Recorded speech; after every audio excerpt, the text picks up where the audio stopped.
আসসালামু আলাইকুম।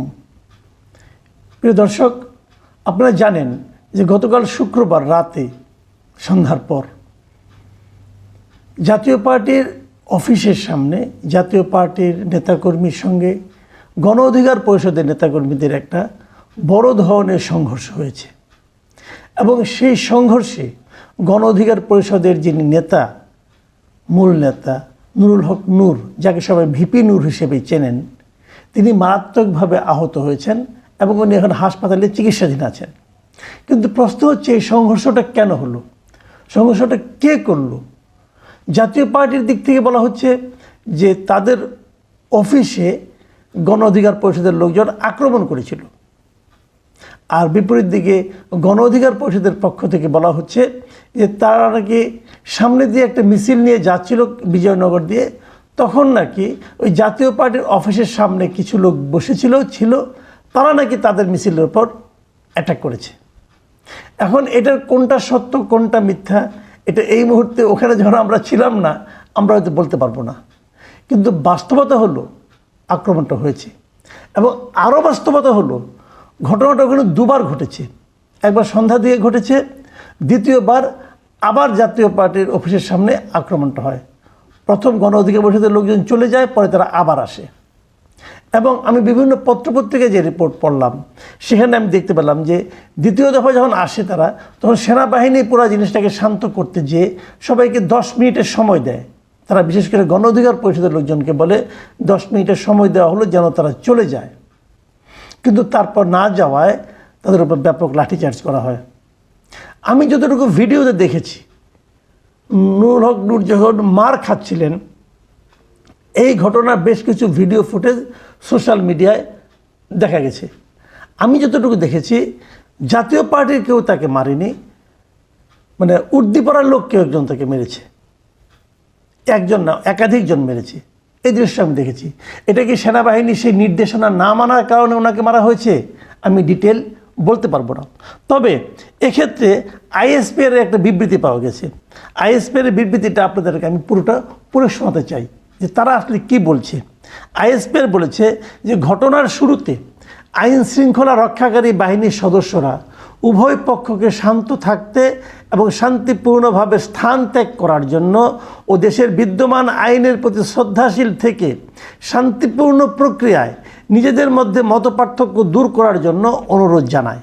তবে বারবার অনুরোধ সত্ত্বেও কতিপয় নেতাকর্মী তা উপেক্ষা করে মব ভায়োলেন্সের মাধ্যমে পরিস্থিতি অশান্ত করার চেষ্টা করে। এটা কিন্তু ইম্পর্টেন্ট কথা যে কতিপয় নেতাকর্মী, সবাই কথা বলা নয়, বলছি কতিপয়। এবং তারা কি করে? তারা মব ভায়োলেন্সের মাধ্যমে পরিস্থিতিকে অশান্ত করার চেষ্টা করে। এখান থেকে আমি একটু ইঙ্গিত পেতে পারি, একটু আলোচনাও করতে পারি। জাতীয় পার্টির পক্ষে কি এখন মব ভায়োলেন্স করার বাস্তবতা আছে? যাদের নিজেদের অফিস আগুন দিয়ে জ্বালিয়ে দেওয়া হয় তারা কিছু করতে পারে না, তারা মোটামুটি দৌড়ের উপর থাকে। তাদের পার্টি এই লোক আজকে দখল করে, সেই লোক আজকে দখল করে। তাদের পক্ষে কি মব ভায়োলেন্স করার মতো অবস্থা আছে? তারা কি সেই বাস্তবতা আছে? আমি জানি না, তবে আমি এটা নিয়ে ভাবছি, আপনারাও ভাবুন। দেখুন তারপর আইএসপির কি বলেছে, তারা সংগঠিতভাবে আইন শৃঙ্খলা রক্ষাকারী বাহিনীর উপর আক্রমণ চালায় এবং আনুমানিক রাত 9টার দিকে মশাল মিছিলের মাধ্যমে সহিংসতা আরও বৃদ্ধি করে। এ সময় তারা ইট পাটকেল নিক্ষেপ করে এবং বিভিন্ন স্থাপনায় আগুন দেওয়ার চেষ্টা চালায়। এছাড়া বিজয়নগর, নয়াপল্টন ও তৎসংলগ্ন এলাকায় সাধারণ জনগণের চলাচল মারাত্মকভাবে ব্যাহত হয় এবং জনদুর্ভোগ বৃদ্ধি পায়। আইন শৃঙ্খলা রক্ষাকারী বাহিনীর শান্তিপূর্ণ সমাধানের সব চেষ্টা তারা অগ্রাহ্য করে। ফলস্বরূপ জননিরাপত্তার স্বার্থে রক্ষার্থে আইন শৃঙ্খলা রক্ষাকারী বাহিনী বল প্রয়োগে বাধ্য হয়। এবং তারা এটাও বলেছে যে আজকের ঘটনায় সেনাবাহিনীর 5 জন সদস্য আহত হয়। তার মানে সেনাবাহিনী এবং আইএসপি সাধারণত সেনাবাহিনী সংশ্লিষ্ট বিবৃতি দিয়ে থাকে, ব্যাখ্যায় দিয়ে থাকে। তার মানে বোঝা যাচ্ছে যে ঘটনাটা এবং নুরুল হক নূর যে প্রহিত হয়েছেন এটা বেসিক্যালি সেনাবাহিনীর হাতে। এখন প্রশ্ন হলো, এই ঘটনাটা ঘটলো কেন? এর পেছনের রাজনীতিটা কি হতে পারে? আমরা সব বলতে পারবো তা না, বাট আমরা আলোচনা করতে পারবো, আমরা ইঙ্গিত দেওয়ার চেষ্টা করতে পারবো। তার আগে দেখুন এই ঘটনা নিয়ে বিভিন্ন রাজনৈতিক দল কিন্তু কিছু বিবৃতি দিয়েছে, নিন্দা জানিয়েছে, সেগুলো আপনাকে একটু বলি। যেমন ধরেন আইন উপদেষ্টা আসিফ নজরুল, তিনি, প্রধান উপদেষ্টা প্রেস সচিব শফিকুল আলম, এরা এটা নিন্দা জানিয়েছেন। এছাড়া নিন্দা জানিয়েছেন ঘটনার বিএনপি, জামাত ইসলাম, এনসিপি সহ বিভিন্ন রাজনৈতিক দল। এবং এনসিপি কালকে রাতে এটা নিয়ে একটা মিছিল করেছে এবং তারা বলেছে যে নুরুল হক নূর ছিলেন ফ্যাসিবাদী আন্দোলনের সহযোদ্ধা এবং তাকে মারা হয়েছে, এটা ফ্যাসিবাদের একটা ষড়যন্ত্র, এটা তারা বলেছেন। আর অনেকে বলেছেন। আবার উল্টো দিকে আমি তারেক রহমান এটা নিয়ে একটা বিবৃতি দিয়েছেন, তার যে ভেরিফাইড ফেসবুক পেজ, সেখানে শুক্রবার দিন, মানে যেদিন ঘটনা হয়েছে ওই দিনই গভীর রাতে উনি একটা ফেসবুকে একটা পোস্ট দিয়েছেন। সেখানে উনি কী লিখেছেন? সেখানে উনি লিখেছেন, আমি একটু পড়ে শোনাই আবার। আমরা গণতান্ত্রিক উত্তরণের এক নাজুক সময় আছি, যার প্রথম পদক্ষেপ হলো জাতীয় নির্বাচন। সম্মিলিতভাবে আমাদের নিশ্চিত করতে হবে আজকের মতো অস্থিতিশীল ঘটনা যেন ছড়িয়ে না পড়ে এবং গণতন্ত্রের পথে আমাদের অগ্রযাত্রা যেন বাধাগ্রস্ত না হয়। দেখুন, তারেক রহমানের উদ্বেগটা কিন্তু আছে। এখানে উদ্বেগের মধ্যে একটা জিনিস খুব গুরুত্বপূর্ণ, সেটা হলো যে উনি বলতে চাচ্ছেন যে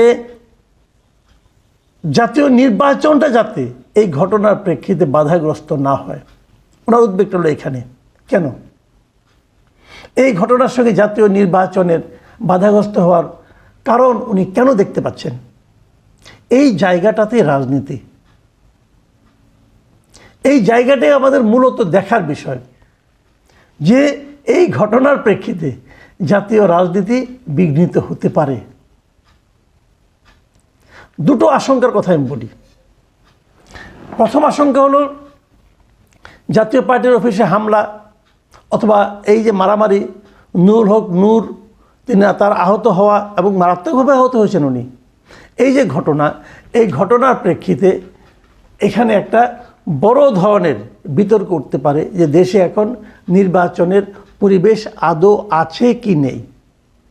এই প্রসঙ্গটা কিন্তু আসতে পারে। যদি না থাকে তাহলে নির্বাচন আবার পিছিয়ে যেতে পারে, যে আশঙ্কাটা তারেক রহমান বুঝতে পেরেছেন এবং এটা উল্লেখও করেছেন। এই একটা বিষয়। দ্বিতীয় আরেকটা বিষয়, অনেকে আমি বলতে শুনেছি, অনেক ফেসবুকে অনেকে স্ট্যাটাস দিয়েছেন যে ওনারা অভিযোগ করেছেন যে জাতীয় পার্টির যারা নাকি এই গণ অধিকার পরিষদকে হামলা করেছে তাদের মধ্যে নাকি আওয়ামী লীগের কিছু লোক ছিল। এটা ওনাদের মানে এক ধরনের অভিযোগ। এই অভিযোগটাকে আমার কাছে খুবই মতলবী মনে হয়েছে। মতলবী কেন? মতলবী এই কারণে যে তারা হয়তো বলতে চাচ্ছেন যে জাতীয় পার্টির উপর ভর করে আওয়ামী লীগের লোকজন পুনর্বাসিত হচ্ছে। এই কথাটা দুভাবে ব্যাখ্যা করতে পারি আমরা। প্রথমত হলো যে যেহেতু আওয়ামী লীগের রাজনৈতিক কর্মকাণ্ড আপনারা নিষিদ্ধ করেছেন, যেহেতু আওয়ামী লীগ এই সরকারের কোনো সমালোচনা করতে পারে না অথবা নিজেদের আদর্শের কথা জনগণের সামনে প্রচার করতে পারে না, আইনগতভাবে পারে না, অতএব তারা হয়তো জাতীয় পার্টির লেবাসে অগ্রসর হচ্ছেন। এটা একটা ব্যাখ্যা হতে পারে। আবার এই ব্যাখ্যার একটা দুর্বল দিকও আছে। দুর্বল দিক আছে এই কারণে যে জাতীয় পার্টি কোনো সন্দেহ নাই আওয়ামী লীগের পুরো শাসন আমল তারা আওয়ামী লীগের সঙ্গে ছিল, গৃহপালিত বিরোধী দল হিসেবে ওই সময় তাদেরকে নিয়ে হাসি ঠাট্টাও করা হতো, এটা সত্য। কিন্তু পাশাপাশি এটাও তো সত্য যে ওনাদের একটা পলিটিক্যাল পার্টি, এটা তারা কীভাবে আওয়ামী লীগের সঙ্গে বিলীন হয়ে যাবে সেটা তো আর সম্ভব নয়। বরঞ্চ উল্টো হতে পারে যে আওয়ামী লীগের অনেকে তাদের এখানে এসে যোগ দিতে পারে। এখন সেটা যদি দেয়, এটা জাতীয় পার্টির পক্ষে কি নিষেধ করা সম্ভব? যে কোনো পার্টি আজকে যদি কিছু লোক জাতীয় পার্টির থেকে এনসিপিতে যোগ দেয়, তো এনসিপি তাদের গ্রহণ করবে না, অথবা যদি বিএনপিতে যোগ দেয় তাদের বিএনপি গ্রহণ করবে না, যদি ওই লোকটার বিরুদ্ধে কোনো ধরনের সুনির্দিষ্ট অভিযোগ না থাকে। করবে না? করবে তো।